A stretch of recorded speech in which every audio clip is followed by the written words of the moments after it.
அது மாதிரி இதெல்லாம் பொய்ப்பொருள், அதெல்லாம் மெய்ப்பொருள் அறிந்தவர்கள். காவிரி பூம்பட்டினத்தில் அது மாதிரி இந்த சேக்கிழார் பெரிய புராணத்தில் 405வது பாடலில் தெரிவிக்கிறார்.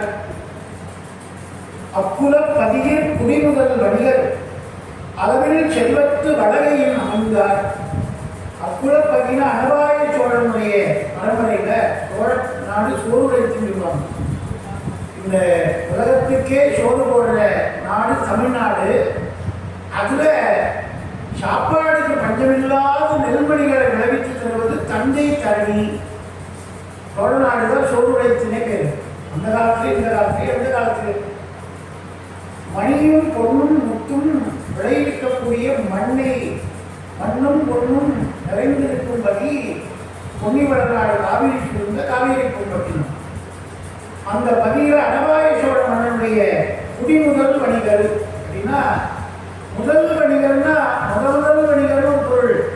வணிக உலகத்துக்கே சொத்தா இருந்தவர். இன்னொரு பொருள்னா முதல் வணிகர்னா அவர் முதல் போட்டால் நஷ்டமே ஆகாது, மேல மேல முதல் பெருகின்றே இருக்கும். கையில் ஆட்சிப்படும். சில பேர் தொழில் தொடங்கினான்னா அந்த தொழில் ஆலமரமாய் பல கிளைகள் விட்டு அப்படியே நிறைய பிரான்ச் ஓப்பன் பண்ணிட்டே போவான்.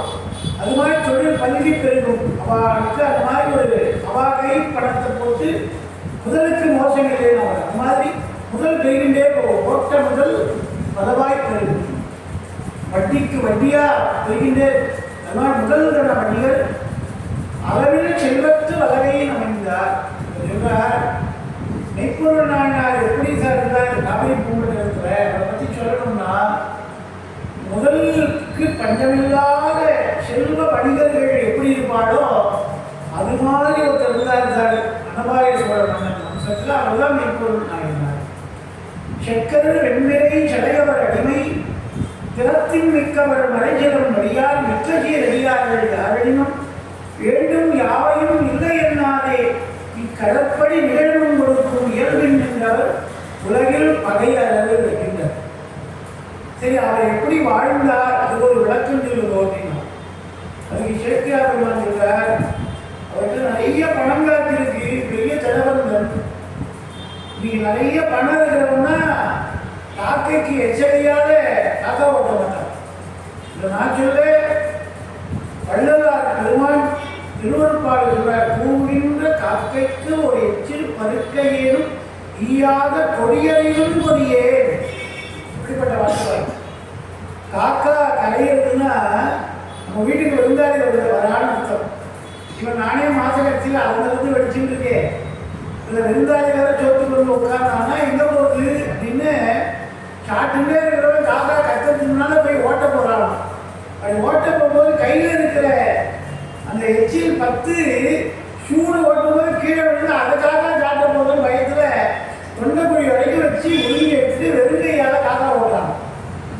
இதை வள்ளலார் சொல்றார். கூறுகின்ற காக்கைக்கு ஒரு எச்சில் பருக்கையேனும் ஈயாத கொடியறியும் கொடியே. அதாவது ரொம்ப கொடுமையான மனம் படைத்தவர். காக்காக ஒரு சோறு வைக்கிறேன்னா திருமந்திரமாக சொல்றார். யாவருக்குமாம் இறைவருக்கு ஒரு கட்சியிலை, யாவருக்குமாம் பசிவுக்கு ஒரு வாயுரை, யாவருக்குமாம் உண்ணும்போது ஒரு கைப்பிடி, யாவருக்குமாம் பிறக்கு இன்முறை தானங்கள். ஒரு குடும்பத்தில் 10 பேர் இருந்தாலும் ஒருத்தர் பண்ணக்கூடிய அந்த தர்மம் தானம் அந்த குடும்பத்தில் உள்ள எல்லாருடைய தலைமுறையை காக்கணும். யாவருக்குமாம் சைவதமே பற்றிய சபையில் வரும். இந்த பிரசாதம் கொடுக்குறாங்க. சபைக்கு வந்தால் செவிக்கும் இன்பம் உண்டு, வயிற்றுக்கும் ஈயப்படும். பிரசாதம் கொடுக்குற அந்த பிரசாதம் ஒருத்தரில் 4 பேர் சாப்பிடலாம் அப்படின்றாங்க. இப்போ நம்ம போதும் அளவுக்கு பிரசாதம் கொடுக்கும்போது என்ன பண்ணுறோம்? எல்லாத்தையும் சாப்பிட முடியலன்னா பக்கத்துக்கு வெளியே கேட்க விட்டு குழந்தைங்க தெரிஞ்சவங்க அவங்களாம் கொடுக்குறோம். அந்த புண்ணியம் அன்னமிட்ட புண்ணியம் சபையில் வந்து கேட்கும்போது அந்த செவிக்கும் இன்பம் கிடைக்கிறது புண்ணியம், கேள்வி புண்ணியம். பிரசாதத்தை நம்ம ஒன்றும் கைப்படம் செலவு பண்ணல. கொடுக்குற பிரசாதத்தை கொடுத்து எடுத்து கொடுத்து சாப்பிடும்போது பகிர்ந்து பல்லுயிர் ஓம்புதல் என்று பெரியவர்கள் சொல்லியிருக்கார். அப்போ அந்த புண்ணியம் நமக்கு கிடைக்கிறது. இப்படி அந்த கொடுத்தவருடைய இன்பம் கொடுத்தவர்கள் தான் தெரியும். சொல்றார், செக்கர் வான்பிரை சடையவர் அடிமை தரத்தின் மிக்கவர் மறைஜலம்படியார் மிக்க சீரடியார்கள் யாரும். யாரெல்லாம் சைவ சமய பக்தஜன சபையில் போய் கதை கேட்கிறாளோ, யாரெல்லாம் சிவன் கோவிலுக்கு போய் தீபம் போடுறாளோ, யாரெல்லாம் சிவன் பேரை கேட்டாலே நெஞ்சு உருகிறாளோ, யாரெல்லாம் திருநீர் தினம் மறக்காம அணிகிறார்களோ அவர்கள் எல்லோரும் சிவனடியார்கள். அந்த சிவனடியார்கள் யாரையாவது பார்த்துட்டா அவர் வாய் தந்து இதனும் கேட்க கூட வேண்டாம். அவரை பார்த்துட்டாலே அவர் இல்லைன்னு சொல்லாதபடிக்கு மிக்க சீரடியார் யாரெனும் வேண்டும் யாவையும் இல்லை என்னாதே கடற்படை நிகழவும் உடைக்கும் இயல்புகின்றனர். அதாவது அவர் கேட்க வாயே எடுக்குவானா, அதுக்கு முன்னாடி எல்லாம் தெரியும், உங்களுக்கு என்ன வேணும்னு தெரியும், நான் தரேன், அதை வேணும்னு எடுத்துட்டு உங்களுக்கு வேணானா வச்சுக்கோங்க, அது அடுத்த வாழ்க்கை ஆகும் அப்படின்னு அப்படி கொடுப்பாராம். அதான் வேண்டத்தக்கது அறிவோயினி வேண்ட முழுதும் தருவோயினி என்று நம்முடைய அருளாளர்கள் பாடியிருக்கிறார். சிவபெருமான் அப்படிதான் கொடுப்பார். அவனுக்கு என்ன வேணும்னு கேட்டு கேட்டு கிள்ளி கொடுக்குறதா ஒரு பழக்கம் இல்லை. படி ஏறி வருவதே இந்த குழந்தைக்கு வரானே, எனக்காக இத்தனை விஷயங்களை விட்டு வந்திருக்கான்.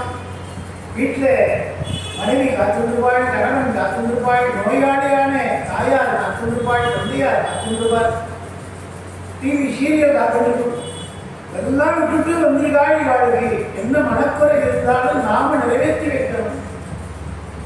அது மாதிரி அருளக்கூடியவன் பரமேஸ்வரன் அவனுடைய அதிகாரம். அது மாதிரி விற்பூர் நாயனார் அந்த சிவவேடத்திற்கு அத்தனை வகுத்து கொடுத்தார். உடனே இவர் நாடகத்தில் நடிக்கிறாமா, இவர் நிஜமாவே செய்வானான்னு தானே சோதித்து பார்க்கணும் பரமேஸ்வரன் ஆசைப்பட்டார். எதுக்குன்னா, கொடுப்பாடும் தானே கொடுக்க தடுப்பாடும் தானே. திருமுருகன் மூடியில சுந்தரருக்கு பொன் கொடுத்ததும் பரமேஸ்வரன் தான், அதே பூதகங்களை விட்டு பிடிங்கினவர் சொன்னதும் பரமேஸ்வரன் தான். ரெண்டுமே யாரு? பரமேஸ்வரன் தான். அப்படி என்ன திருநீர் எட்டவனுக்கெல்லாம் தரானா சோதிச்சு பார்த்தோம்னு பரமேஸ்வரனே திருநீர் தரிச்சுட்டு இடத்துல போய் நிற்கலாமா அப்படின்னு நினைக்கிறாரா. ஆயமும் பொருளாகியும் வெளியே அம்பலத்துள் நின்றாடுவார் உங்கள் நாயகிக்கும் அது அறியவோ தெரியா நங்கை தான் அறியாமையோ ஐயோ தூய நீர் பொன் மேனியில் விளங்கி தூர்த்த வேடமும் தோன்ற இயராய் வேதியராய் மாய வண்ணமே கொண்டு தன் தொங்கல் மாறாத வண்ணமும் கட்டுவான் வந்தார். ஒரு பெரிய முனிவரை போல வேஷம் போட்டு சிவவேடத்தோடு ஒருத்தர் பரமேஸ்வரனார் அனுப்பி விட்டார். அவர் ஒரு வாட்ஸ்அப் வீட்டுக்கு அந்த அரண்மனை வாசல் வர, அந்த அரண்மனை வாசல் இருக்கிற அந்த காவலாளர்கள் அவங்களாம் இவரை வணங்கிட்டு, ஆகா நம்முடைய மெய்ப்பொருள் நாயனார் ஒரு பெரிய சிவபக்தர், இவ்வளவு சிவவேடம் எடுத்து கொண்டு வந்திருக்கார், நெற்றி நிறைய துணியில் வந்திருக்கார், உத்ராட்ச மாலைகள் எடுத்துக் கொண்டிருக்கிறார், கையில சுவடிகள் எழுதி இருக்கிறார், பாத ரட்சை இல்லாமல் வந்திருக்கிறார், சன்னியாச கோலத்தில் வந்திருக்கார். பார்த்தாலே சிவத்தை பார்த்த மாதிரி இருக்குன்னு கையெடுத்து வணங்குறார். ஆண்கள் நெற்றியிலே திருநீரும் பெண்கள் நெற்றியிலே குங்குமம் வைத்தால் அவங்க எந்த அழகும் முகத்துக்கு படிக்க வேண்டியதே இல்லை, தெய்வ வடிவு தன்னாலே வந்துடும். பார்க்கிறவன் எடுத்து கை கூப்பி தாயே நமஸ்காரம். இதே நம்ம நெற்றியில் இருந்தால் நாயே தள்ளி போறான். இதுக்கும் வித்தியாசம் தான். அப்போ அந்த பகவானுடைய திலகம் நெற்றியில் இருந்தா அதனுடைய பலன் அதீதமானது. அதனால நெற்றியிலும் குங்குமமே நிறைய வேண்டும். எப்பவும் பகவானுடைய திருநீர் நெஞ்சில மனத்து கொண்டே இருக்கணும். மந்திர மாவது நீர் வானவர் மேல் அது நீர் சுந்தரமாவது நீர் உதிக்கப்படுவது நீர் தந்திரமா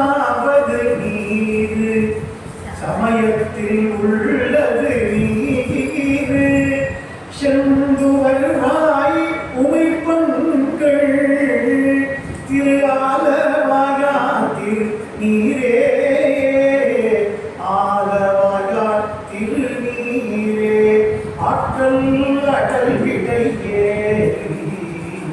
ஆலவாயார் திருநீற்றை திருநீற்றை போற்றி புகழேனினாம் பூசுரன் ஞான சம்பந்தன் ஞான சம்பந்தன் ஞான சம்பந்தன் தேற்றி தென்னன் புகழ் முற்ற தீப்பினி ஆயின தீர சாட்டிய பாடல்கள் பத்தும் வல்லவர் நல்லவர் தானே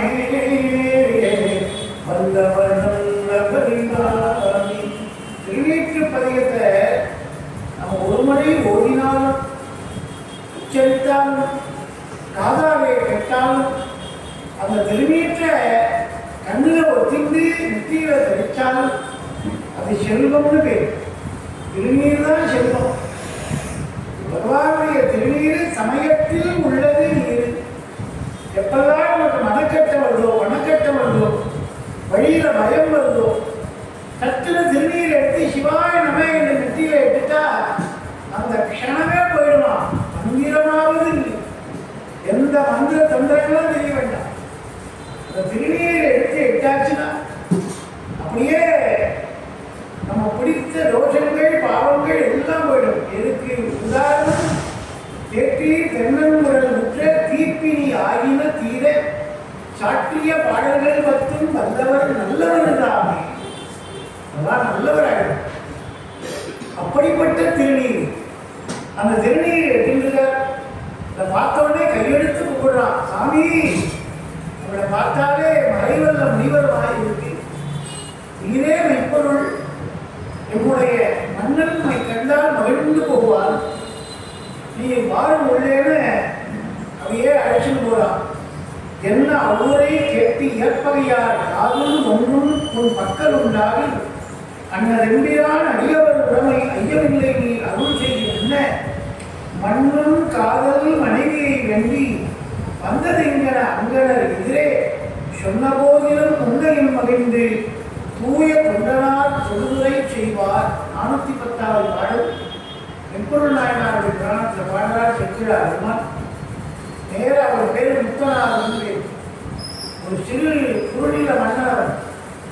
அவன் இந்த மெய்ப்பொருள் நாயனாரை போரிலே வெல்ல முடியவில்லை என்று அவனை குறுக்கு வழியிலே தவவேடம் கொண்டு அவனை வெல்லலாம் என்று நினைத்து தவவேடம் போட்டு வந்துருக்கான். இந்த சிப்பந்திகள் உள்ள அழைச்சிட்டு போயிட்டார். நேர ராஜா இருக்கிற அறை மூடி இருக்கு, அந்த புறத்தில் இருக்கா, வாழா இந்த புறத்தில் இருக்க. உடனே மன்னன் மகாராணியோடு அந்த புறத்தில் இருக்கார். யாருக்குமே உள்ள நுழைய அனுமதி இல்லை, கொஞ்சம் காத்திருங்கள் அப்படின்னா. ஆனால் இவர் சொன்ன நேரம் சாமின்னு ஒரு வார்த்தையை சொல்லி சொன்னான். சிவசாமி கொஞ்ச நேரம் காத்திருங்க, மன்னன் மனைவியாரோடு அந்த புறத்திலே இருக்கார், நீங்கள் இந்த புறம் இருங்கன்னா. அது அவர் காதல் ஒன்று. ஆஹா கெட்டேன்னு சொல்லி நான் சிற்றின்பத்தை அனுபவிக்கவா இந்த பூமிக்கு வந்தேன், எனக்கு பேரின்பம் புகட்ட அந்த சிவனே கையிலை விட்டு என்னுடைய இந்த அரண்மனைக்கு வந்திருக்க நான் என்னுடைய இல்லற இன்பத்திலே திளைத்து இருப்பதா, வந்திருப்போர் உபதேசிக்கின்ற மெய்ப்பொருள் தானே நல்லறம் அப்படின்னு நினைச்சிட்டு படாமல் கதவை திறந்து சாமி அந்த எண்ணம் ஏதும் இல்லை, நீ தாராளமாக வரலாம், சிவத்துக்கு மேலான ஒரு அந்தரங்கம் உண்டா, நீ வரலான்னு கதவை திறந்த. சிவன் வருகிற நேரம் கதவடைச்சு வச்சா எப்படிங்க? கதவை திறந்து வைத்தால் மாய பிறப்பதற்கும் மன்னனடி வாழ்க என்று மாய பிறப்பதற்கும் மன்னனர். அந்த மாய கடவுள்களைத்தான் 7 திரை நீக்கி வளருள்ள ஜோதி தரிசனம் காண்கிறோம். இந்த கதவை திறந்த சாமியை நீங்க வரணும் அழைத்த இதை பார்த்தாலே அப்படியே ஒரு சிவக்கோலம் தவக்கோலம் அருந்துகிறது. எனக்கு போதிக்க கையிலே சிவடிகள் பேர் எழுதி வந்து இருக்கிறீர்கள். உடனடியாக அந்த நல்லொழுக்கத்தை, ஜீவ ஒழுக்கத்தை, சிவ சாநித்தியத்தை தரும் சாத்திர விளக்கத்தை எனக்கு அருளி செய்ய வேண்டும். நான் கேட்டு இன்னொரு தயாராக இருக்கேன். உடனே சொன்னார், இந்த மாதிரி ஒரு வேதம் மோதிய பண்டிதன் நிற்க வச்சுதான் பேசுவியா? எல்லோரும் நான் அபச்சாரப்பட்டு விட்டேன்னு சொல்லி தான் உட்கார்ற மன்னனுடைய பீடத்தில் இவரை கொண்டு போய் உட்கார வச்சான். கிட்டனை பார்க்க விஜயகரன் போனான். ஏழை பிராமணன் ஆசிரியர்கள் உள்ளே விடலை. ஐயா, இது பெரிய மன்னனுடைய அரண்மனை, பிச்சைக்கார பையனா வந்திருக்கே, போயா வெளியே. ஆனால் கிட்டன் உப்புரைகள் பார்த்துட்டான். ஆஹா, என்னுடைய பாலிய நண்பன், அவனை போய் போக சொல்லியே, என் உயிரவன் அப்படின்னு அழைச்சின்னு போய் அந்த மாளிகையில் இருக்கிறவா கண்ணனுக்கு தன்னுடைய அடியார் எவ்வளவு முக்கியம் காட்டுறதுக்காக தான் உட்கார்ற அந்த தவிசிலே அந்த சுதாமா என்கிற தன்னுடைய பாலிய சிநேகிதனை உட்கார வச்சு இவர் கீழே உட்கார்ந்து அவர் காலை பிடிக்கிறார். அதுதான் மணிவா வள்ளல் பெருமான், வடலூர் வள்ளல் பெருமான் ராமலிங்க சுவாமிகள் திருவடிப்பேறு அப்படின்னே ஒரு பாடல் பாடுகிறார். அந்த திருவடிப்பேரை சொன்னார், எங்கே அடியார் உணரு என்று தேடி அங்கே அருள் கொடுக்க எழுந்தருளும் பன்மை பதம். சிவனுடைய பாதங்களை எங்கெல்லாம் பார்க்கலாம் அப்படின்னு திருவடிப்பேறு அப்படின்னு ஒரு பாடல் வள்ளலார் பாடுகிறார். திருவூர் பாடல் அதில் ஒரு இடத்துல சொன்னார், எங்கே தன் அடியார்கள் உணரு. சைவ சமய பக்தத்தின் சபைக்கு வந்தா இங்க இருக்கிற எல்லாரும் சிவனடியார்கள் தான். ஒரு நாள் வந்தார், ஒரு நிமிஷம் உட்கார்ந்தாலும், பிரசாதம் மட்டும் வாங்கி சாப்பிட்டாலும் சிவனடியார் சம்பந்தம் வந்தார் இல்லையா, ஞான சம்பந்தம். அது மாதிரி அடியார்கள் எங்கே இருக்காரோ, எங்கே அடியார்கள் உடலை என்று தேடி அங்கே அருள் கொடுக்க எழுந்தருளும் நன்மை தரும். சிவனை எங்க தேடுறதுன்னா நேர சைவ சமய பக்தர்கள் சபை போகும். முதல் மாடியில் எல்லாம் உட்கார்ந்துருப்பா, அங்கேதான் சிவன் இருப்பார். அடியார்கள் எங்கே இருக்கிறார்களோ அங்கே பரமசிவனார் எழுந்தருளி இருப்பார். எழுந்தருளும் நன்மை பதம். நான் சொல்லவே திருவருட்பார்வை வடலூர் வள்ளல் பெருமான் சொல்றார், சிவனை பார்க்க நீ எங்கோ ஓட வேண்டாம், அவன் அடியார்கள் இடத்துல போய் உட்காரு. நாடகத்தால் அடியார்கள் நடித்து நானும் வீடகத்தை பெற முயல்கின்றேன். வேஷமாவது போட்டுங்க போய் உட்கார்ந்து தெரியலோ தெரியலோ வேண்டாம், அங்க போய் உட்கார்ந்துட்டா.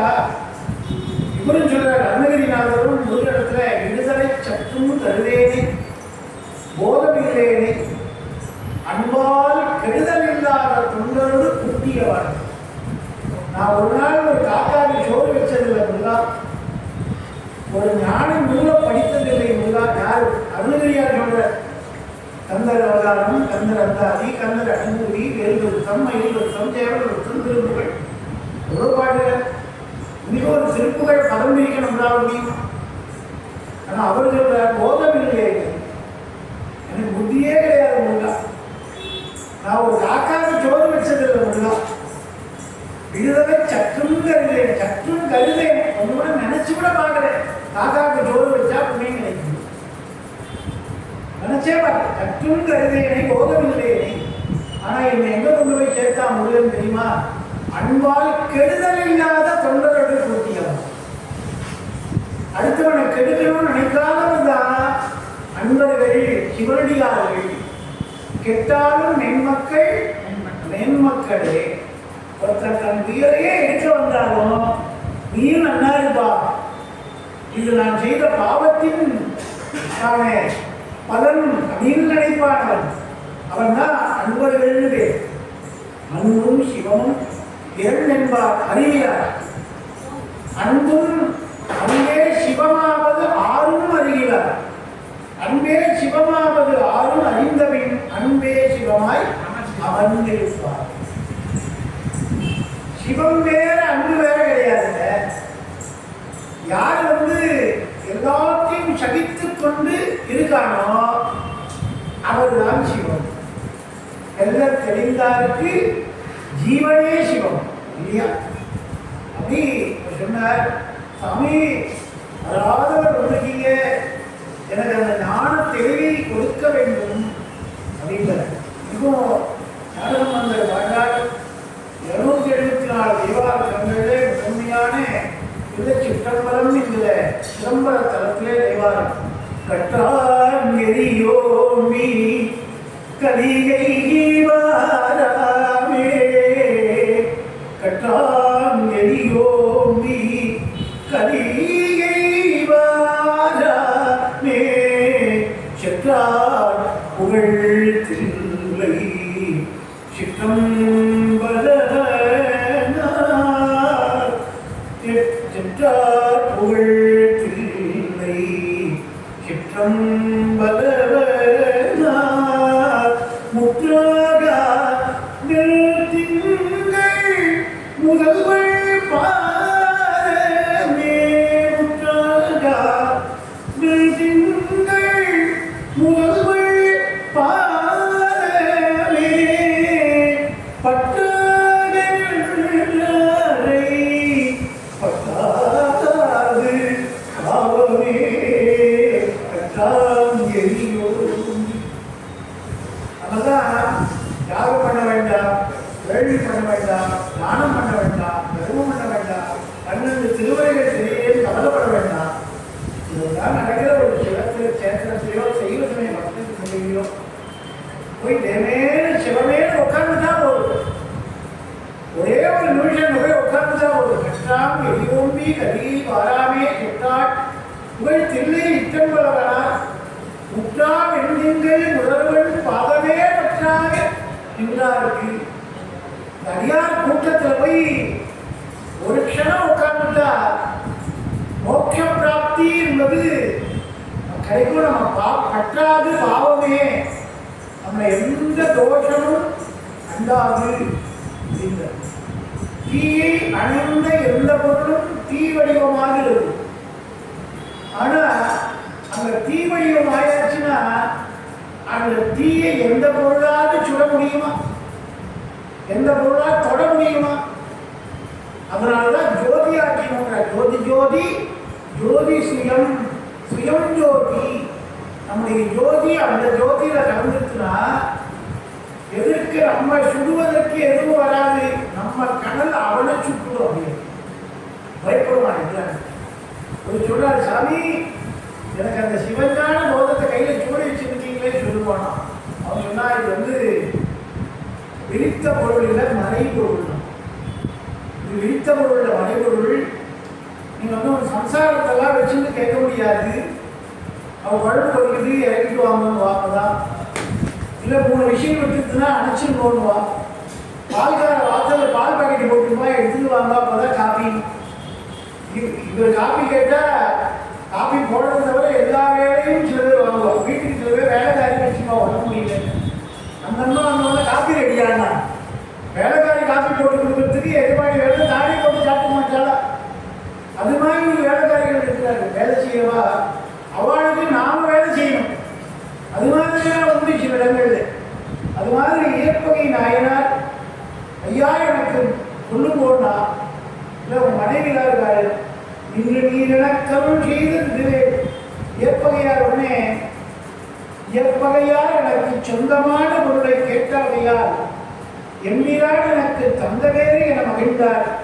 மனைவியிடம் விதிப்படி மனம் கொண்டையும் மடந்தையே என்று உன்னை இந்த துறவியாருக்கு தந்துவிட்டேன், மனைவி வரம் வருந்திய போதும் என்று தெரிவித்தார். இன்று நீர் என கருள் செய்ததில்வே என்னுயிர்க்கு ஒரு ஆதரவை உரைத்ததொன்றை நான் செய்யும் அத்தனை அல்லால் உரிமை வேறுள்ளதோ எனக்கென்று தன் தனிப்பெரும் கணவரை வணங்கத் தாழ்ந்து தொண்டனார் தாம் எதிர் வணங்கி சென்று மாதவன் சேவடி பணிந்து திகைத்து நின்றனர் திருவினும் பெரியாள். உடனே இயற்பகை நாயனார் மனைவி அரட்டை கண்ணாக பார்க்கிறார். சில பேர் வீட்டில் பார்த்தீங்கன்னா அம்மா பிள்ளையா கண்ணிலே பேசிப்பான். நம்ம பையன் ஸ்கூல் விட்டு வருவான்னு அதிர்சம் பண்ணி வச்சிருப்பான். இவன் அன்னைக்கும் பார்த்து விளையாட்டு 4 பிள்ளை கூட கூட்டிட்டு வருவான். அவ்வளோ அதிர்ஷ்டம் இருக்காது. இவனுக்கே அதிர்ஷ்டத்தில் தான் ஒரு நாள் அதிர்ஷ்டமே கிடைக்கும். அதில் 4 பிள்ளை வர கூட்டிட்டு வந்தா ஒரு அம்மா அவனுக்கு புரிஞ்சிடும்.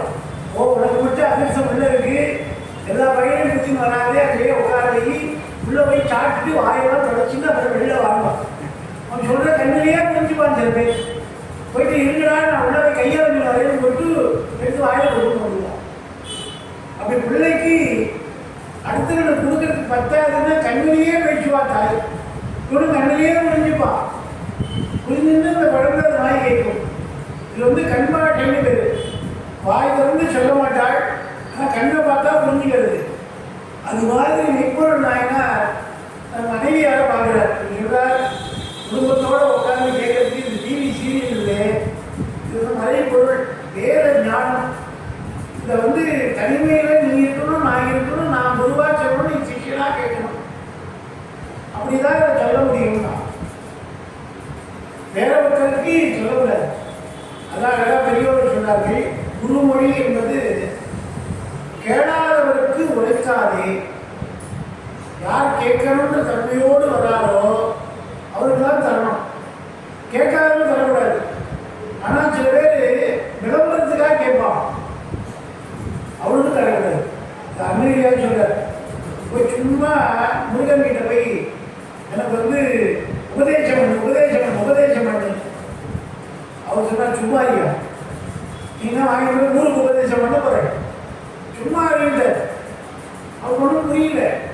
அது அந்த அனுபூதியில் பாடுறாரு. செம்மான் மகளை திருடும் திருடன், பெம்மான் முருகன் இரவான் சும்மா இரு சொல்லலே என்றதுமே அம்மா பொருள் அன்று அறிந்திலனே. சும்மாரேன்னு முருகன் சொன்னானே, அவனுக்கு பொருள் அன்னைக்கு தெரிஞ்சுக்காம போயிட்டேனே. ஆனால் சும்மா இருக்க சுகம். அதுதான் பண்ண என்று வருமோ நாளை வருமோ பற்றி என்று வருமோ அறிகின்றே. துன்று மலர் வெம்மாயை அற்று வெளிக்குள் வெளிகிடந்து சும்மா இருக்கும் சுகம். உண்மையில நீங்கள் யோசிச்சு பாருங்க, இங்கே ஒரு அரை மணி நேரம் 1 மணி நேரம் உட்கார்ந்தா மனசு எவ்வளோ லேசாது. சொல்றது புரியுறதோ அதில் ஆனந்தம் இருக்கோ இல்லையோ, ஆனால் மனசு லேசாகி போகும். நீங்கள் யோசிச்சு பாருங்க, வீட்டுக்கு போகும்போது மனசு பாரமெல்லாம் இறங்கி போன மாதிரி இருக்கும். ஆனால் ஒரு அரை மணி நேரம் சீரியலை பாருங்க, கண்ணெல்லாம் கலங்கி போய், மூஞ்செல்லாம் வழுங்கி போய், நாக்கெல்லாம் வறண்டு போய், அப்படியே வயிறெல்லாம் கவான்னு இழுத்துண்டு யாரை போட்டு பிறந்ததான்னு தோணும். ரெண்டுக்கும் வித்தியாசம் இருக்காங்க. எவ்வாறும் தற்பவதின்றது கேட்க சாந்தமாக உட்கார்ந்துருந்தா அதுதான் சொல்றோம்.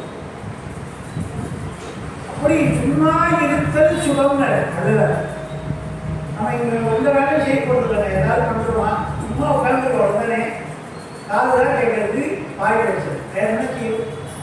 ஆனால் அதுதான் சுகம்னு. நீ எவ்வளவு நேரம் ஒரு நாளைக்கு சும்மா இருக்கியோ அது சுகம்ன்ற.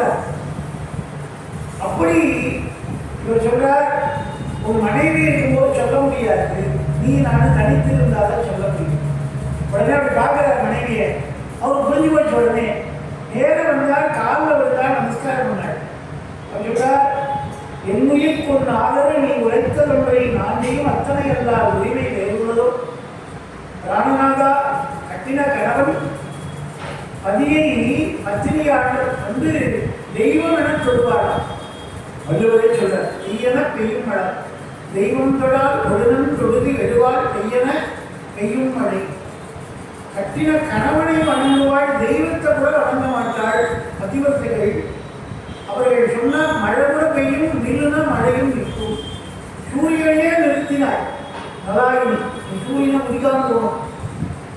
அப்படி அவர் சொல்லுக்கு பஞ்சபூதங்கள்லாம் பயப்படுறது பதிவர்த்தா தர்மம்.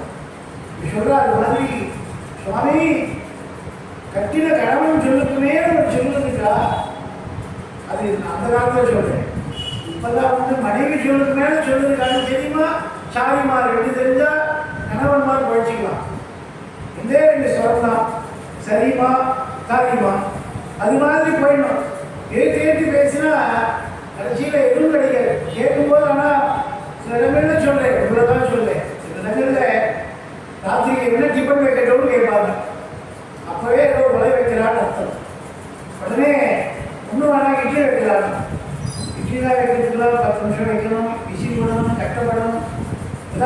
சொல்லணும். அப்போ தோசை கொடுக்கணும், தோசை மாவு கரைக்கணும், இதெல்லாம் பண்ணணும், அதெல்லாம் கட்டணும்.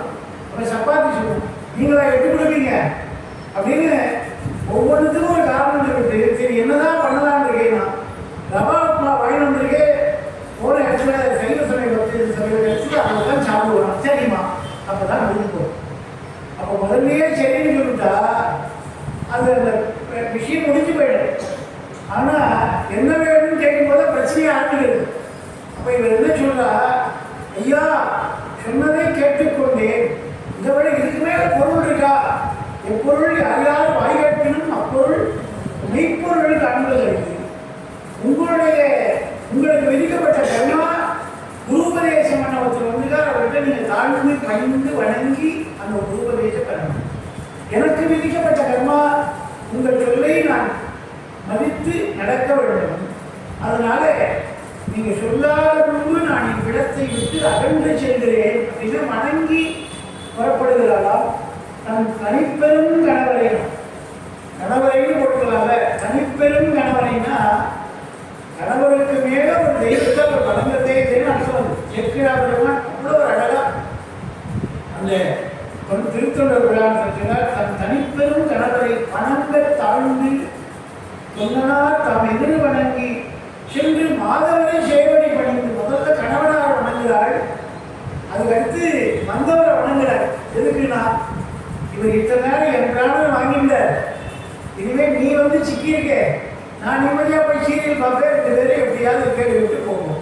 சில வீடுகளில் இருந்தால் யாராவது வந்துட்டா அவளை ரெடி பண்ணி விட்டா மாதிரி, இல்லைன்னா ஹிம்சை உட்கார்ந்து கிழவன் என் பிராணனை வாங்குறது, கூட்டிட்டு போகிறதுக்காக ஒருத்தர் வரக்கூடாதா அப்படின்னு சில பேர் இடங்களில் சொல்றேன் இருக்கும். யாராவது வந்துட்டான்னா உங்களால் வந்து ஒரு ஐசின் போயிட்டு காப்பி சாப்பிட்டு வாங்க, நானே காசு கொடுத்தாரு அப்படின்னு அனுப்புவாள். அது மாதிரி வந்தவருக்கு ஒரு நமஸ்காரம் போடுறாரு. எதுக்குன்னா என்னுடைய கடமை முடிச்சுட்டு இனிமேல் நீ அவரை பார்த்துக்கோ, நான் இந்த இடத்த விட்டு போறேன் அப்படின்னு கிளம்பிட்டார். உடனே ஏற்பகையார் சுவாமி இருந்த அந்த மனைவியும் என்னிடத்திலிருந்து கிளம்பிட்டாள், அதனால நீங்க வந்து எனக்கு உபதேசம் பண்ண வேண்டும். நான் இதுக்கு மேல உங்களுக்கு ஏதாவது செய்ய வேண்டிய பணிவிடைகள் இருக்கா அப்படின்னு கேட்கிறார். எப்பவுமே ஒரு விருந்தாளி வந்த அதிதி சம்ஸ்காரம் அவர் வந்தா அவருக்கு என்ன குறைவில்லாமல் விருந்தோம்பலை செய்ய வேண்டும். மொப்ப குழையும் அனிச்சம் முகதிருந்து மொக்க குழையும் விருந்து. அனிச்சமலர் வந்து அவர்களே ரொம்ப சென்சிட்டிவானது அனிச்சமலர். அது அப்படியே மூக்கில் வச்சு முகந்தாலே வாடி போயிடுவான். மொக்க குழையும் அனிச்சம் முகதிருந்து நோக்க குழையும் விருந்து. அதுபோல வந்த விருந்தாளிகளை வாங்கலாம் ஒட்டிக்கிறதுக்கு தான் வந்து அடிச்சு படுறதுக்கு நான் இங்கே இருக்கேன்னா அவன் சொல்லாமே கிளம்பிடுவாங்க இல்லையா? அது மாதிரி முகத்திலிருந்து நோக்க பேச்சோட வேண்டாமா அப்படின்னு ஒரு வாயை சுழிச்சுட்டாரு. ஐயோ இந்த அம்மா வீட்டில் சாப்பிடவே கூடாதுப்பா, அகடமந்து இதற்கு உங்களிடமந்து இன்சலும் ஆகப்பெரிய அம்மாடிக்கா பணம் காத்து தர வேண்டாம், ஜோறு பண்ண வேண்டாம், நகனுக்கு வேண்டாம், கொஞ்சம் சிரிச்ச முகமாக இருந்தாலே போகும். புன்னகை இருக்க புன்னகை எதற்கு அகனமந்து ஈதலின் என்றே உகனமந்து இன்சொலனாக தெரியும். உங்ககிட்ட இருந்து எதுவும் எடுத்துட்டு போக வரவே. ஆனால் அன்பா ஒரு வார்த்தையை வந்து இடத்துல பேசணும். அதனால தான் அந்த காலத்தில் விருந்தாளி இருந்தால் என்ன பண்ணுவாங்கன்னா, இப்போவும் ஒரு வீட்டில் ஒரு ஃபங்க்ஷன் பண்ணுறாங்க வீட்டில் வருது அப்படின்னா முதல்ல யாருக்கு சாப்பாடு போகணும், முதல்ல குழந்தைகளுக்கு போகணும். குழந்தைகள் வச்சுட்டாங்க முதல்ல ரொம்ப உட்காந்துருவாங்க மந்தியில். அந்த குழந்தைகள் சாப்பிட்றதுக்கு இல்லாத உரமாக நின்றுருக்கும், வச்சு பார்த்துக்கணும். அந்த மாதிரி பண்ணல, குழந்தைகள் வச்சுட்டாங்க முதல்ல குழந்தைகள் சொல்லணும். இதெல்லாம் சாஸ்திரம் அன்னசாஸ்திரம் சொல்லணும். ரெண்டாவது பதிவிரதைகளாக இருக்கிற அந்த பெண்கள் தன் கணவனாரை உட்கார வச்சுட்டு அவர்கள் சாப்பிட்டு எழுந்தவுடனே பெண்கள் சாப்பிடணும். பின் தூங்கி முன்னெழுவாய் பத்தினி அப்படின்ற காலத்தில் மூத்தோர் சொல் வேதம் சொல்றார். கணவன் தூங்கின பிற்பாடு தூங்குவாடா, காலையில் கணவன் எழுந்துக்கிறதுக்கு முன்னாடி எழுந்துப்பாடா. யாருனா பத்தினிகள். கணவனாருக்கு பெரிய பத்தினிகளாக இருக்கிறவன் அவள் தூங்கினவெல்லாம் தூங்குவா, அவள் எழுதுனா எழுதுவாள். இன்னைக்கு அப்படிதான் இருக்கு. ஆனால் அவர் மேலே இருக்கிற பெய்யத்தாள் இல்லை. டிவி சீரியல் 12 மணி வரைக்கும் ஓடுது. அது வரைக்கும் இவருக்கு முயற்சி இருக்க நேரம் இல்லை. இவர் தூங்குறாரு 10 மணிக்கெல்லாம். அதனால அவர் பின்னாடி தான் தூங்குறாங்க. காலையிலேயே போட்டுடுறான் சீரியல், 6 மணிக்கெல்லாம் ஆரம்பிச்சுடுறான். அதனால அவர் எழுதுக்கிற மாதிரி எழுதுவார். இன்னைக்கு அப்படிதான் இருக்கு. ஆனால் வேற விதமாக இருக்கு. அது மாதிரி அந்த சாப்பாடு போடும்போது ஆண்களுக்கு பரிமாறிட்டு அப்புறம் பெண்கள் சாப்பிடுவாங்க. அது மாதிரி வீட்டு விருந்தாளிகள் வந்துட்டாங்கன்னா இவன் முதல்ல உட்காந்து சாப்பிடக்கூடாது. விருந்தாளிகள் எல்லாரும் சாப்பிட்டு போனவர்கள் அதில் தன் கையாலேயே அவளுக்கு போடணும். எதுக்கு போடணும் அப்படின்னா அவன் எதை விரும்பி சாப்பிட்றான்னு பார்க்கலாம். தன் கையால் போடும்போது அதை எதெல்லாம் எடுத்து சாப்பிட்றாங்க முதல்ல பார்த்துட்டு அடுத்த முறை வந்தா அவருக்கு சேப்பம் எல்லாம் ரொம்ப பிடிக்கும், அது பண்ணணும்னு ஞாபகம் வச்சுட்டு பண்ணி போடுவாங்க. அதுக்காக எது அவனுக்கு பிடிக்கும் பிடிக்காது தானே பரிமாறு. அதை கேட்டரிங்கில் விட்டுட்டு நம்ம வீட்டுக்குள்ள உட்காந்து விருந்தாளிக்கலாம் உணவு போட்டீங்கன்னா அவன் என்ன சாப்பிட்டான் என்ன இருந்தாலும் யாருக்கு தெரியும், ஒன்றும் தெரியாது. இலை கணக்கு போட்டு தலைக்கணக்கு போட்டு வாங்கி போடுவாங்க. அப்படி முதல் பார்த்து பரிமாற வேண்டும் அப்படின்றாங்க. அதுக்கப்புறம் கடைசியாக எல்லாரும் சாப்பிட்டு முடித்த பிறகு தான் சாப்பிடணும். இதெல்லாம் நடக்கிற காரியம் இல்லை சார் அப்படின்னு. அது மாதிரி இந்த மனைவியானவள் வந்தாரேன்னு சொல்லிட்டு இவருக்கும் நமஸ்காரம் பண்ணி கிளம்புகிறாள். அவர் சொன்னார், சுவாமி நமக்கு வேற ஏதாவது விருந்து உபதரிப்பு உண்டெனில் சொல்லுங்க, கண்டிப்பாக நான் பண்ணுறேன் அப்படின்னார். அவர் உடனே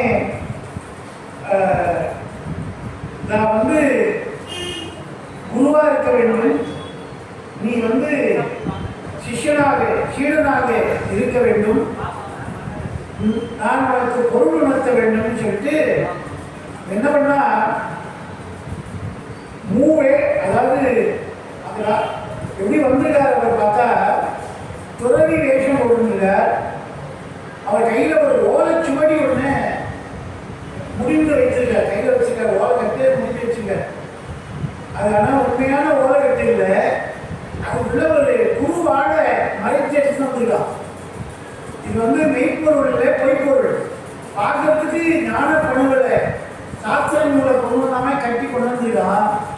ஆனால் அது உண்மையான சாஸ்திரம் ஒன்று இல்லை. அதுக்குள்ள என்ன இருக்குன்னா ஒரு கத்தி குருவாழ எடுத்து வந்துருக்கான். தெனாலிராமன் வந்து அக்பருடைய அவையில கிருஷ்ணதேவராயருடைய அரண்மனையில பெரிய நகைச்சுவை கவியாக இருந்தவர். அவர்களிடத்துல ஒரு சமயம் ஒரு வேத பண்டிதர் வந்து எனக்கு ஈக்குவலா இங்கே வந்து தர்க்கவாதம் பண்ணதுக்கு உங்க சபையில் யாராவது இருக்காரா அப்படின்னா, அவர் வந்து தர்க்கவாதத்தை கொடுத்துட்டா எதிராளி நாக்கு அறுத்துருவார், கால் அறுத்துருவார். அது மாதிரி வில்லிபுத்தூரன் திறந்தார், ஒட்டக்கூத்தரன் திறந்தார். அவெல்லாம் தர்க்க சாஸ்திரத்தில் அதாவது வாதில் வென்றுட்டா எதிராளுடைய நாக்கு இருக்கிறது, கால் இருக்கிறது தான் பண்ணுவோம். அதனாலதான் அவரோட தர்க்கவாதம் வந்து பயப்படுவாள். அந்த காலத்தில் அவ்வளோ ஒரு மூர்க்கத்தனமான கவிகள் தான் இருக்கான். ஒரு மாதிரி ஒரு கவி அந்த அவையில் இருக்கிறவெல்லாம் பயப்பட பேர் என்றாலும் அதுதான். ஐயோ நான் வந்து அவரோட தர்க்கவாதம் பண்ண மாட்டேன். அப்போது தெனாலிராமன் தெய்வமாக இருந்தான். ஏன்னா முட்டாள்கள் வந்து எதற்கும் பயப்பட மாட்டான். அதனால் அவன் என்ன பண்ணால் நான் ராஜா இவரோட தர்க்கவாதம் பண்ணுறேன்னா எல்லாம் சபையை சிரிக்கிறது. ஏண்டா இதெல்லாம் இது நகைச்சுவையாக எடுத்துட்டியா, நீ உன் காது மூட்டெல்லாம் வந்துடும், எல்லாத்தையும் அழைச்சி தருவார். இல்லை நான் பார்த்து வேண்டாம். சரி ஆரம்பிக்கலாமா? நான் இல்லை எங்கள் வீட்டில் ஒரு சாஸ்திர நூல் இருக்கு, அதை எடுத்து வந்து நான் தான் முதல்ல கேள்வி கேட்டேன், நீங்கள் பதில் சொல்லலைன்னா உங்கள் நூற்று காவலாக அத்தும் போயிடலாம். உடனே இவர் லைட்டாக ஒரு பயம் ஒரு அடிச்சுட்டு எல்லாம் தான் படிச்சிருக்கேன், ஆனால் இந்த முட்டாப்பையை எழுபத்தி தெரியாது. நல்ல அறிவாளியாக இருந்தால் அறிவான ஒரு விஷயத்தை வந்து கேட்பான். முட்டாளாக கேட்டான்னா அவன் முட்டாள்தனமான கேள்வி கேட்பான். ஒரு வாத்தியார் 10ஆம் கிளாஸில் பாடம் மேக்ஸ் பாடம் நடத்துகிறார். அவர் நடத்தும் போது கேட்டார், ஒரு பசுமாட்டு காப்பில் 5 லிட்டர் பால் கறக்கும்போது அது 5 நிமிஷத்துக்கு 7 கிலோமீட்டர் குதிரை ஓடினா என் வயசு என்ன? எல்லாம் புரியத்தாருல பசுமாட்டு காவலில் 5 லிட்டர் பால் கலக்கும்போது 5 நிமிஷத்தில் 7 கிலோமீட்டர் தூரம் உடனே என் வயசு என்ன இவெல்லாம் முடிகிறார்களாம். ஏன்னா ஒரு இப்படியான கேள்வி இருந்தால் பதில் சொல்லலாம். இப்படி ஒரு கேள்வி கேட்கிறாரே உண்மையிலே வாத்தியாரால் முட்டாளலாம் இப்படி யோசிக்கிறான். ஒருத்த மட்டும் அங்கேருந்து ஒரு அசத்து அவன் எழுந்தான் அங்கேருந்து வாத்தியாரே எனக்கு தெரியும் அப்படின்னா என்ன சொல்லு அப்படின்னா உங்கள் வயசு 60ன்னா எப்படா கரெக்டாக சொன்னேன்னா அதான் உங்க கரெக்டாக வாத்தியார் எங்கள் வீட்டுக்கு பக்கத்தில் ஒரு அலுவலர் ஒன்று இருக்கு அது வயசு 30 நீங்கள் முழு லூஸாக இருக்கீங்க அதனால பெருக்கீங்க விட 60ன்னு சொல்லிட்டேன். அது மாதிரி இவன் என்ன பண்ணா நேர போனவே ஒரு எள்ளு செடியை பிடுங்கிட்டு மாட்டை கட்டுற ஒரு கருப்பு கையில் வரணும் முகத்தடி மாதிரி கட்டுவா வரணும் முக்கெல்லாம் அங்கே இருந்துடும் கருப்பு கலரில் இருக்கும். அந்த கைத்தால் அந்த எள்ளு செடியை சுற்றி ஒரு பட்டு துணியில் முடிச்சு படுத்துக்கி வந்துட்டான். வந்தவுடனே என்னுடைய சாப்பிட்டு ரெடி அப்படின்னு தட்டா இவனுக்கு வயிற்றுல புரிய கிடைக்கிறது என்ன திருமணம் தெரியலையே இந்த முட்டாப்பை என்ன ஏமாந்து தெரியலையே என்ன நூல்னா சொல்லு நான் எல்லாம் கூகுளில் போட்டு பார்க்குறேன்னு அவன் கேட்குறான். திலகாட்ச மகிஷ பந்தனம்னா திலம்னா எள்ளு காட்டம்னா காஞ்சி போன செடி அந்த எள்ளு செடி மகிஷ பந்தனம்னா மகிஷம்னா எதுனா அது கற்ற பந்தனம்னா கயிறு இது அப்படி டெக்னிக்கலாக சொன்னான். திலகாட்ச மகிஷ பந்தனம் இவன் யோசிக்கிறான். நான் ரகுவம்சம் படிச்சிருக்கேன் காளிதாசன் வருது வீர சோழியம் படிச்சிருக்கேன் கம்பராமாயணம் படிச்சிருக்கேன் தமிழ் திருமலைகள் படிச்சிருக்கேன் அபிராம இந்தாய் படிச்சிருக்கேன் இந்த மாதிரி ஒரு நூல் நான் படிச்சதே இல்லையே அப்படின்னு சொல்லிட்டு நான் தோத்துட்டே ஒத்துக்கிறேன் தான். ஏன்னா பதில் சொல்லுதுன்னா காது மூத்த அறுத்துட்டாலும் என்ன முட்டாப்படாது சரி அந்த நூல் எப்படியா இருக்கு காட்டியா தருதுன்னா அப்பதான் திறந்தா உள்ள நூலே இல்லை. அது ஒரு கயிறுலாம் வச்சிருக்காங்க கருப்பகிரி ஒரு எள்ளு செடி வச்சுக்கலாம். ரெண்டாயிரம் திலகாட்ட முடிக்க பண்ணே உள்ள ஒரு எள்ளு செடி காஞ்சி போன செடியும் ஒரு எரும மாட்டு கட்ட கயிறு. ஆமா திலம்னா என்ன எள்ளு காட்டம்னா காஞ்சி போன எள்ளு அதான் இருக்கா. மகிட்டம்னா என்ன எருமை பந்தனம்னா கட்டக்கூடிய கயிறு இருக்கா இதுதான் சொன்னேன். ஆமா அடப்பாவி இதையானமே நான் ஏமாந்தி அது மாதிரி ஒருத்தருடைய வாய் சொல்லு இருக்கே இதுதான் நம்ம எழுதாரு சொன்னா உள்ளொன்று வைத்து உறவு ஒன்று பேசுவார் உறவு கடவாமை வேண்டும். நேர பேசும்போது ஐயா உங்களை மாதிரி நான் பார்த்ததே இல்லையும் போனவர்கள் ஐயா உங்களை மாதிரி நான் பார்த்ததே ரெண்டும் ஒரே வார்த்தை தான். ஆனால் பொருள் வேறு துணியிலே மாறி போடும் பொருள். அதனாலதான் எப்பொருள் யார் யார் வகைப்பினும் அப்பொருள் மெய்ப்பொருள் காண்பதறிந்து.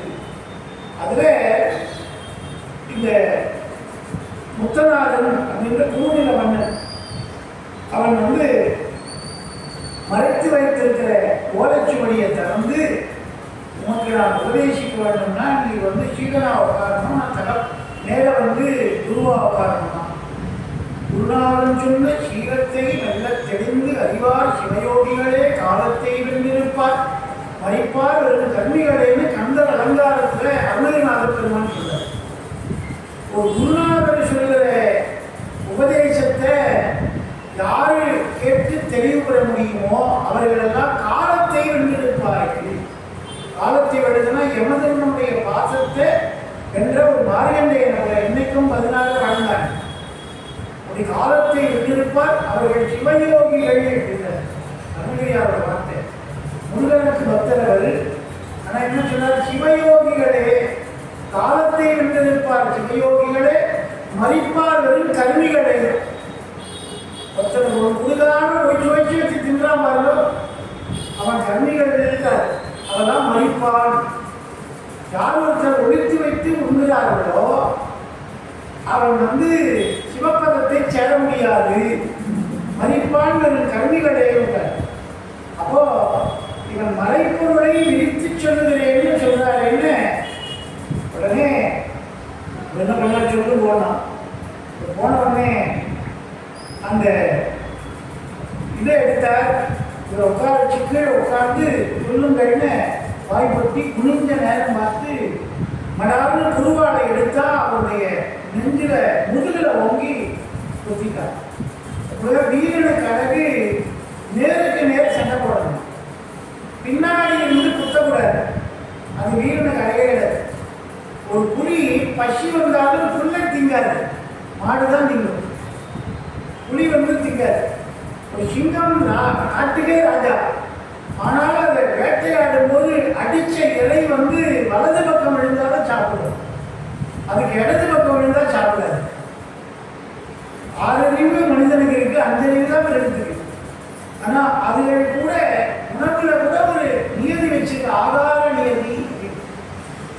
இதைதான் சாப்பிடணும், இதை சாப்பிடக்கூடாது அப்படிலாம் வச்சிருக்கு. அதுபோல யுத்த நீதி என்ன சொல்றது? யுத்த நீதினு ஒரு நீதி இருக்கு. போர்ல ஒருத்தர் பயந்து போய் ஐயோ எனக்கு பயமா இருக்கு சண்டை போட மாட்டேன்னு கையை தூக்கிட்டான்னா போடான்னு விட்டுருணும். அதெல்லாம் கிடையாது, இருந்தா புடி கத்திய அப்படின்னு அவங்ககிட்டவே வீரத்தை காட்டக்கூடாது. ஒரு பெண்ணிடத்துல வீரம் காட்டக்கூடாது.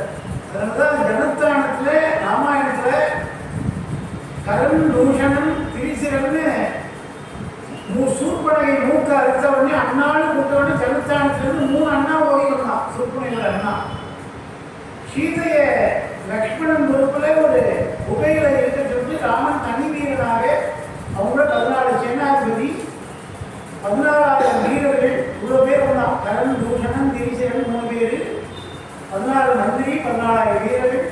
ராமன் தனியாளா இருந்து அத்தனை பேரையும் அந்த வில்லாட சாருங்க இல்லாம முடித்தான். அப்போ ஒருத்த மட்டும் உயிர் படைச்சாதான் இப்படி ஒருத்தன் வந்துருக்கான், தங்க மூக்க அறுத்துட்டான், உன் தம்பிகளெல்லாம் கொண்டுட்டான்னு தேதி சொல்றதுக்காக பொம்பளையோடைய புடவையை பொத்தின்னு ஓடும். அவங்க பேர் தான் அகம்பனன்னு. பொம்பளை புடவையை பொத்தின்னு ஓடினான். ஏன்னா ராமன் வந்து ஒரு பெண்ணிடத்துல வீரத்தை காட்டக்கூடாது, யுத்த நீதி சொல்லணும். ஆனா அதை குருநாதன் சொன்னா பண்ணலாம். ராமன் பெண்ணை அடிச்சது இல்லையா, முதல் பதமே தாடகனாலே பண்ணலாம், அவன் பெண் தானே அப்படின்னா. குருநாதன் சொன்னா அடிக்கலாம். நான் குருநாதன் கேட்கிற விஸ்வாமத்திரை அடிதான்றாரு. அவர் பெண்ணாச்சு அடிக்க மாட்டேன், வீரத்துக்கு அடிக்கல. அவர் பெண்ணிலே ராட்சசீனம். பெண்ணானாலும் பெண்ணான குணத்தோடு இருந்தாதான் பெண். அவள் பெண்ணிலே ராட்சசி அடிக்கிறாள். அதுக்கப்புறம் தான் தாடகன். அப்படி பெண் சேலையை உடுத்தினாலே ஆணை கொல்லாத இருக்கணும் ராமன். ராமனுடைய வீரம் ராமாயணத்தில் வச்சுக்கணும். அவன் ஓடி போய் ராவணன் சொன்னான். அது மாதிரி யுத்த நீதி சொல்லியிருக்கலாம். ஆனால் இவன் என்ன பண்ணா, ஒருத்தர் வந்து சிவனேன்னு இவன் சிவப்பொருள் சொல்றாரு முடிந்தவனுடைய முதுகலை போய் ஓங்கி குத்தினான். இது துரோகம்னு இல்லையா? விரோதியை கூட சுவாமி மன்னிப்பார். துரோகியை ஒரு காலத்திலும் அதிகம் மாட்டார். விரோதின்றவன் நேர்பட விரோதி ஆகவே ஆகாது. ஆனால் துரோகி கூட இருந்ததே கழுவ இருக்கிறதே இல்லையா? சிசுபாலன் வந்து நேர்பட விரோதி கண்ணனுக்கு. ஆனால் துரியோதனனுக்கு சகுனி உறவு போல நினைச்சு துரோகம் பண்ணான். அதெல்லாம் சகுனி கண்ணன் அவனை மிக இகழ்கிறது மகாபாரதம். கூட உறவுகாரமாக இருந்து துரோகம் பண்ணாமே. அது மாதிரி இருக்கக்கூடாது. விரோதியா இருந்தா கண்ணன் அவனை கூட மன்னிச்சுடலாம், துரோகியை மன்னிக்க கூடாது. இப்போ துரோகம் பண்ணான், குத்தினான். ஆனாலும் மெய்ப்பொருள் நாயனா என்ன பண்ணார், அந்த குத்தினவன் கூட சிவ கோலத்தில் இருக்கிறத பார்த்தார். அப்பா நீ என்ன உயிர் போகும்படியா குத்திட்டே, இந்த விஷயம் வெளியில தெரிஞ்சாலே நீ உயிர் பிழைக்க முடியாது. ஏன்னா இவர் மேல நாட்டு மக்கள்லாம் உயிரியே வச்சுக்கலாம். நம்ம ராஜாவத்தை மஞ்சளியா கொண்டுட்டான்னா இந்த படியை தாண்டி நீ வெளில போக முடியாது. உன்னை இங்கேயே போட்டு தள்ளிடுவா, சங்காரம் பண்ணிடுவா. ஆனால் நம்முடைய வேர் அந்த தோட்டத்துக்கு நம்முடைய கோலத்திற்கு நான் அடிபணிகிறேன். அதனால என்ன பண்ண, ஒரு இவன் அப்போ கூட ஐயோ அம்மான்னு கத்தலே சிவசிவான் அப்படின்னு விழுந்தார் மெய்ப்பொருள் நாயனார். அதுதான் சிவசிவ என்கிற தீவினையாலும் சிவசிவ என்கிற தீவினை மாறும், சிவசிவ என்கிற தேவருமாவது சிவசிவ என்கிற சிவகதியாகுமே. அந்த குத்தும் போது கூட ஐயோ செத்தேன்னு சொல்றது இல்லை, சிவசிவா சிவசிவான்னு விழுந்தார். இந்த சத்தத்தை கேட்டு ஐயோ மன்னன் குரல் வேற மாதிரி கேட்கறதே வாயு காப்பும் ஓடி விடலாம். கையில வாழை எடுத்துன்னு பார்த்தா இவர் குத்துயிர் குறையுமா கீழே விழுந்துக்கிறதெல்லாம் குத்தின கத்திய கையில உருவி வாங்கி எதிர சன்னியாச குளத்தில் நிற்கிறான். அவன் உடம்பெல்லாம் விளையாண்டு போச்சு. ஐயோ காவல்காரன் சுற்றி போட்டானே, இவனை சொல்றது சரி நம்ம உயிரும் விடுமா அப்படின்னு நினைச்சா. ஆனால் அப்பதான் மெய்ப்பொருள் நாயனார் நம்ம குத்தினவனுக்கும் காரணம் காட்டி அப்படியே கொத்திண்டு அந்த வாயை காப்பாற்று ஆளோடு பலகையேந்தி வந்தெதிர வணங்கி வைக்க ஆளறி ஏறு போல்வான் அவரை முன் போக்கி பின்னே தோழினை துணையாக போயினார் துணினாரை நீனிடை வடமும் குட்டி நிலத்திடை விழுந்து நேர்வார். அப்பா வாயை காப்போனே, இவனுடைய செயல் துரோகத்தனமா இருந்தாலும் இவனுடைய தோற்றம் சிவத்தோற்றமா இருக்கு. நெற்றியில திகுண்டரமாக அந்த திருநீர் அணிந்திருக்கா, கழுத்துல ருத்ராட்சம் மாலை போட்டுக்கா, உடம்புல காஷாய வஸ்திரம் தரித்திருக்கா, காலில் வந்து செருப்பு போடாத இருக்கா, கையில சிவச்சுவடிகளை எழுந்திருக்கா, சாஸ்திர சிவஞான போத சாஸ்திர சுவடிகளை தரித்திருக்கா. இந்த கோலத்திற்கு மரியாதை கொடுக்கிறான். இவன் செய்தது தவறாக இருந்தாலும் கோலத்துக்கு மரியாதை கொடுக்கணும். அதனால இவனை கையெல்லாம் அவங்கிட்டு ரத்தக்கரை இல்லாம இவனை பாதுகாப்பா நீங்க 4 பேர் கூட்டிட்டு போய் நம்ம நாட்டுடைய எல்லைக்கு அப்புறத்துல பத்திரமா விட்டுட்டு நம்ம வாசல் கதவையும் காத்துட்டு அரண்மனைக்கு வந்து அதுக்கப்புறம் மன்னர் போனான்ற செய்தி சொன்னா போதுன்னு நிலத்துல விடுறான். இது மாதிரி உண்டாகும் மன்னன் தன் உயிரையே போக்கினாவுக்கு அவனுக்கு உயிர் பிச்சை கொடுக்கிற ஆரோக்கியெல்லாம் நான் அன்பு செய்ய வேண்டும். அதுதான் ஜீவகாரணம். உடனே இவருடைய அப்படியும் இவன் உறவுக்காரன் தான் பார்த்துட்டான். பார்த்த உடனே அவனை பிடிக்கிறதுக்காக ஓடி வரான்.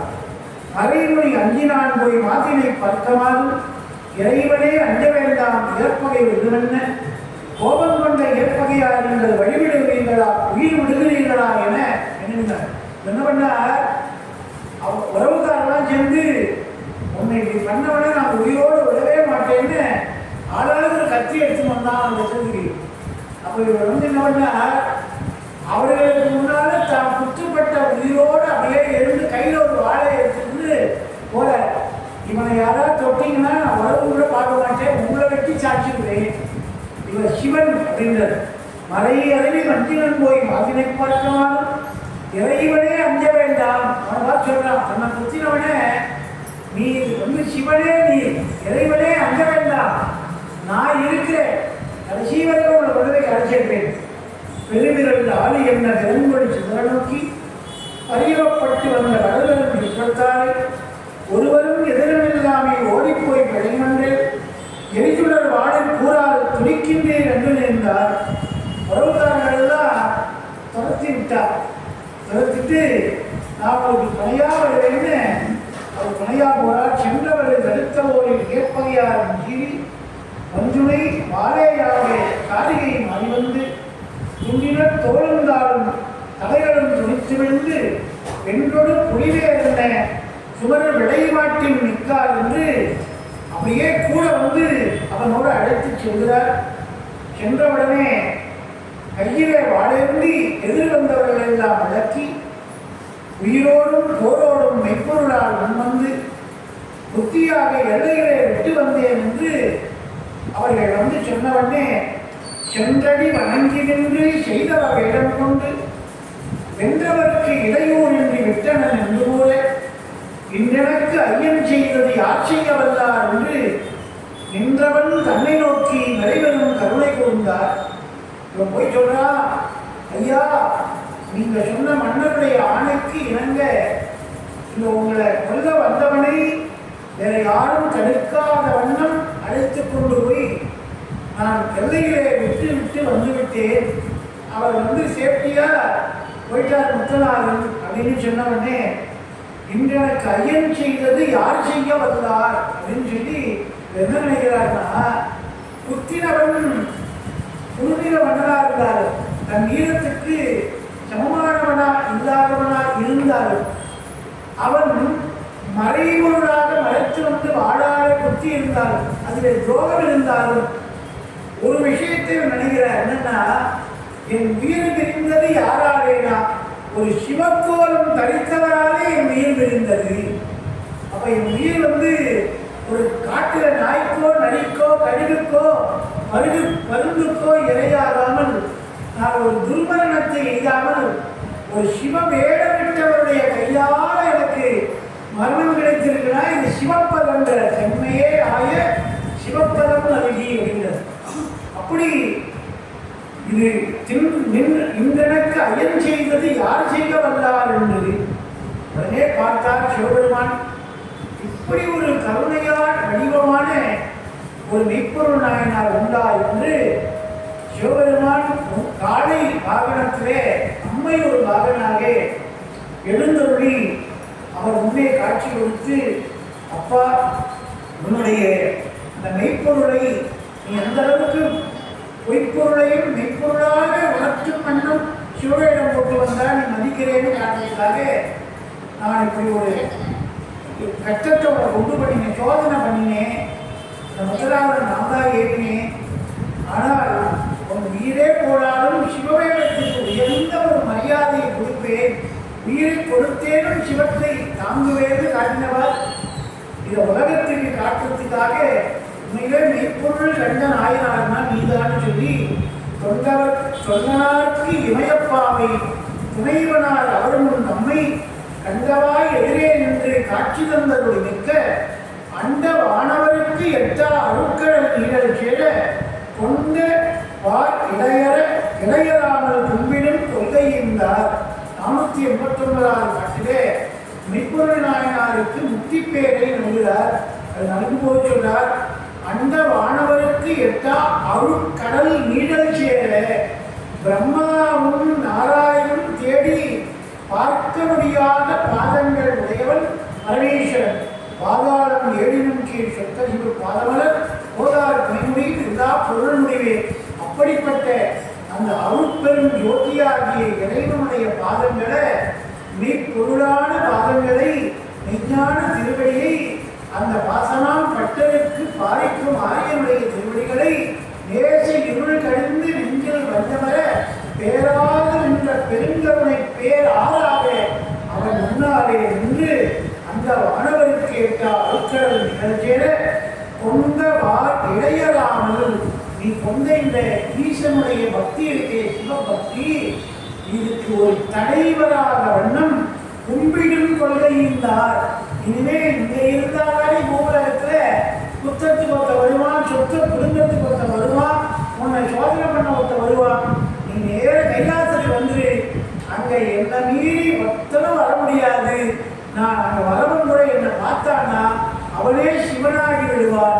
கைலாசத்தை பார்த்தா கையில் ஆசாகாதுன்னு வாரியார். கைலாசனை கும்பிட்டா நம் கையில் ஆசாகாதுங்க. அது மாதிரி அங்க வந்த குறையேதும் இல்லை என்று கைலாய பெயர் கொடுத்து நீ எப்பவும் இடையூறு இல்லாதபடி என் கடல்களை கும்பிடும்படியாக சிவனுடைய கடல் கீழே இருக்க வைத்தார். இதைத்தான் திருவண்ணாமலையிலே அவர்கள் சொன்னார், இருமாக ஆந்திருப்பன் போலோ ஈசன் பல்க எண்ணப்பட்டு சிறுவான் ஏந்தி தன் சேவடிக்கு சென்று இருமாந்திருப்பன் போலோ. நம்ம இங்க இருந்தா பணம் இருக்கு, காட்சி இருக்கு, நகை இருக்கு, சொத்து இருக்கு, எதுக்கும் இருமாப்பு கொள்ள முடியாது. திடீர்னு நேற்று பார்த்தா 2000 ரூபாய் கோல்டு ஏறுது. வச்சிருக்கேன் 100 சவரன் 2000 ரூபாய் ஜாஸ்தி ஆயிடுச்சுலாம். மறுநாள் அன்னைக்கு சாயந்தரம் சொல்றான் 3000 ரூபாய் இறங்கி எடுத்துக்கலாம். ஐயோ போச்சேன்றான். அப்படியே என்ன வச்சிருந்தாலும் திடீர்னு சந்தோஷம் வருது, திடீர்னு பரிதவிப்பு வருது, ஆனால் விட முடியல. அது மாதிரி ஒரு கஷ்டங்கள்ல இந்த பூமியில் இருக்க பொருள் இல்லாதவருக்கு உலகம் இல்லை, அருள் இல்லாதவருக்கு அவ்வுலகம் இல்லாது. அருள் இருந்தால்தான் சிவமாகிய பெருமை பெற முடியும். அங்கே இருவாம் இருக்கலாம் ஈசன் மல்கன தென்னப்பட்டு சிறுமான் எங்கி தன் தேவடிக்கீழ் என்று இருமாம் இருக்கும் பெருமையை மெய்ப்பொருள் நாயனாருக்கு கொடுத்தார். அதனால தாங்க நம்ம வீட்டில் இவங்க சேனலில் போடுறாங்கன்னு வீட்டில் படுத்துட்டு பார்க்கலாம், உட்காந்து கேட்கலாம். அப்படியே செல்ஃபோனில் ஸ்பீக்கரில் போட்டு விட்டு டிவி சீரியல் பார்த்து நடுநடுவில் கேட்டுக்கலாம். அட்வைஸ் கொண்டு வரும்போதுன்னு அது மாதிரிலாம் இன்டர்வல் விட்டு தான் கேட்டு அனுபவிக்கிறதுனால பலன் கிடைக்காது. அதெல்லாம் பார்ஷியல் பலன் தான் கிடைக்கும். இது மாதிரி அடியாரோடு சேர்ந்திருந்து சைவ சமய பக்தர்கள் சபையில் உட்கார்ந்து கூடியிருந்து குளிர்ந்தால் இறைவன் தானே இறங்கி வந்து நம்மை அவன் கடலுக்கு அழைத்து செல்கிறார். இடையூறு இல்லாத புண்ணியம் எதுனா ஒரு சபையில அடியாரோடு இருந்து கேட்பதுதான். கற்றலும் கேட்டலே நன்றின்னு இதைத்தான் சொல்லியிருக்கிறார்கள். அதனால நமக்கு பின்னாடி வீடியோ ஷேர் பண்ணுவாங்க, அப்போ கேட்டுக்கலாம், தேவைப்படும் போது கேட்டுக்கலாம், முடிஞ்சா கேட்டுக்கலாம். நமக்கு தெரியாத இவர் சொல்ல போறார் அப்படின்லாம் நினைக்காம எல்லாம் அறிந்தார் எல்லாம் அற என்ன இழந்த நலம் சொல்லாய் முருகா சுரபூபதியே அடியாரோடு சேர்ந்து எனக்கு தெரிந்தது ஒண்ணுமே கிடையாது அப்படின்னு தன்னை முழுக்க இழந்து விடுகிறானே அவன் தான் சிவமாக தன்மை பெறுகிறான். அதனால அடியாரத்தில் வேண்டுகோள், யார் வந்து உரையாற்றினாலும் ஒரு 10 நிமிஷமாவது வந்து இந்த உரையை நீங்க வந்து கேட்டா உங்களுக்கு மட்டுமல்ல, உங்க குடும்பத்துக்கே, உங்க பரம்பரைக்கே, உங்க தலைமுறைக்கே சிவபுண்ணியமாக கிடைக்கும். அதனால 1 மணி நேரம் முடியாட்டால் கூட 10 நிமிஷமாவது வந்து உட்கார்ந்து அந்த வான் கருணையை அழாது நீங்கள் பெற வேண்டும் என்று சிவபெருமானை மலரடிக்கு நாம் மங்களம் பாடி நிறைவு செய்வோம். வாழ்கவே வாழ்க என் நந்தி திருவடி, வாழ்கவே வாழ்க மதமறுத்தான் பதம், வாழ்கவே வாழ்க மெய்ஞானத்தவன் தாள், வாழ்கவே வாழ்க மதமிகான் பாதமே பார்வதி பதையே அரகர மகாதேவா தென்னாடுடைய சிவனே போற்றி, எந்நாட்டவர்க்கும் இறைவா போற்றி, வெற்றிவேல் முருகனுக்கரோகரா, சக்திவேல் முருகனுக்கரோகரா, அருட்பெரும் ஜோதி அருட்பெரும் ஜோதி திருப்பெருங்கருணை அருட்பெரும் ஜோதி திருச்சிற்றம்பலம் சிவசிதம்பரம். அடியாருக்கான ஒரு விண்ணப்பம். வருகிற 6ஆம் தேதி 6/11/25 அன்று மாலை 7 மணி அளவிலே திருமதி கற்பகலட்சுமி சுரேஷ் அவர்களுடைய திருக்கார்த்திகை என்ற தலைப்பிலே சொற்பொழிவு நடைபெற இருக்கிறது. 4/11/2025 அன்று மாலை 7 மணி அளவிலே சிவத்திரு ஸ்ரீ ஹரிலட்சுமி அவர்கள் நிகழ்த்தக்கூடிய பாம்பன் சுவாமிகள் என்கிற சொற்பொழி நிகழ்வு நடைபெற இருக்கிறது. எல்லா நிகழ்ச்சிகளிலும் முடிந்தவரை நீங்கள் எல்லாம் நேராக வந்திருந்து அந்த ஆட்கள் மிக்க அந்த ஆலவாயுடைய அருள் வழிகளை நீங்கள் கேட்டு சிந்தை மகிழ்ந்து சிவமாகும்படியாக பிரார்த்தித்து விடைபெறுகிறேன்.